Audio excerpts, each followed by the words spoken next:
I'm going to tell you two real horror stories that will make you think twice before doing anything stupid. Story 1. The Cellmate Who Wasn't Human. When I was 19, I did one of the dumbest things in my life. My friends dared me to steal expensive wireless headphones from a big store in Phoenix. I got caught immediately. Because it was Friday night, I had to spend the weekend in county jail. They put me in a cell with a man named Victor in his mid-40s. At first he seemed normal, but after lights out, the nightmare began. The cell became freezing cold. I could see my breath. Victor started whispering exact details about my life, my little sister's name, my childhood street, and secrets I had never told anyone. When I asked how he knew, he gave a slow, unnatural smile. His teeth looked too long and sharp.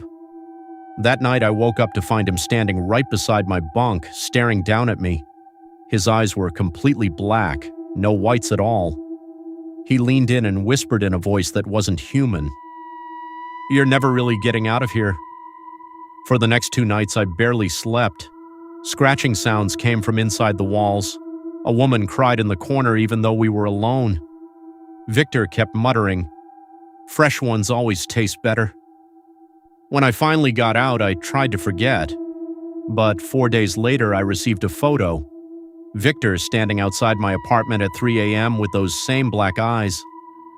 The next night, he was standing at the foot of my bed, smiling. Even today, at 3:13 a.m., I still hear scratching on my window and that cold whisper calling my name. Story 2. The entity that lives in the abandoned mental asylum.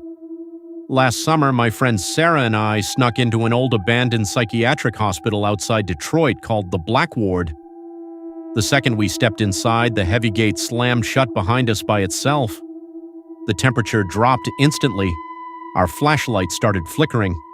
We heard heavy chains dragging and hundreds of people screaming at once. Then we saw him, a tall man in an old security uniform. He said he was Officer Reynolds and he was there to keep us safe. But his face kept glitching and his uniform was covered in blood. He smiled and said, "You kids shouldn't be here. The patients are still awake." Every door started banging. Pale, twisted figures crawled on the ceiling like spiders. One dropped in front of Sarah and scratched her badly. Officer Reynolds' skin started peeling off as he walked toward us. The walls bled black liquid. We barely escaped through a window. But when we got in the car, Sarah screamed. Officer Reynolds was sitting in the back seat, his face completely rotten, smiling at us.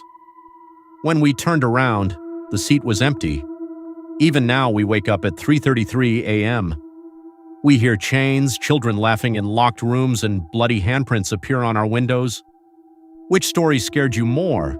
The jail cellmate or the asylum entity? Comment 1 or 2. If these stories gave you chills, like the video and comment, "I felt the presence." Subscribe and turn on notifications for more real horror stories. Stay safe, follow the law, and never invite something evil into your life.